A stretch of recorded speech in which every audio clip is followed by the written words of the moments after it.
Hi everyone, and greetings from a very sunny Dubai. I'm going to try and find you a couple more carnival winners here on GG. This week the good news for the European racing fans is that most of the races are on the turf, including the two features. They are the Group 2 Al Fahidi Fort and also the Al Rashidir, and I think that Godolphin are going to be hard to beat in both of them. The Al Rashidir is over the 9 furlongs, and it was Dreamcastle who was so impressive last time in the prep race for this. He seems a revitalised horse since the gelding. I think he's going to take all the beating here for Saeed bin Saror.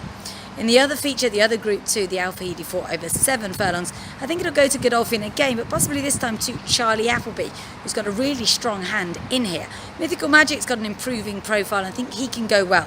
But James Doyle is elected to ride Dubai, who broke the track record over this course and distance last year. He acquitted himself really well in quite deep company in the UK over the summer. He also raced a few times on soft ground. This return to faster ground over a track he loves will really suit him, and he gets my tentative nod in what looks quite a tricky contest there.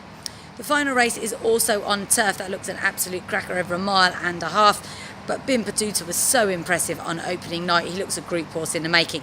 I fully expect him to take this, justifying at top weight for Saeed bin Saror and go on to bigger and better things. Who knows, maybe even a start in the Group 2 Gold Cup at the end of the season. And from the stayers to the sprinters, we start with a 5 furlong dash. Fatima and Hit the Bid renewing rivalry there. The key thing perhaps in Hit the Bid's favour, because he was behind Fatima last time, is that this time he gets 1.5 kilos from the Australian. But that said, Fatima was so impressive last time. I expect him to be too good once again here, although perhaps for a horse who goes well fresh, it is a quick enough turnaround after just 3 weeks. The 2 dirt races on the card are probably the trickiest to solve, including the Al Bastakir Trial, which is a new race. And there's a couple in here that interest me. Billa Shak I thought shaped quite well last time, and he's the horse who looks like he's going to improve for further distance, because most of these don't really look on pedigree, so they want to go much further than 1 mile. The same applies to Doug Watson's Al Seal's Legacy. But the way this horse runs, he gets behind, he weaves through horses. I'm thinking maybe he will just be suited by this step up in trip, so he gets, again, a very tentative nod in that race. The other dirt race doesn't look quite so exciting. It's over the 2,000 metres. We've got a very interesting one in there called Senior Investment, who tops the weights for Kenny McPeak.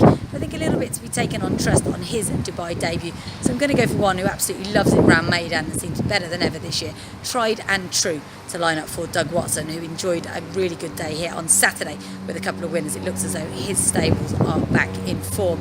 That's it from me.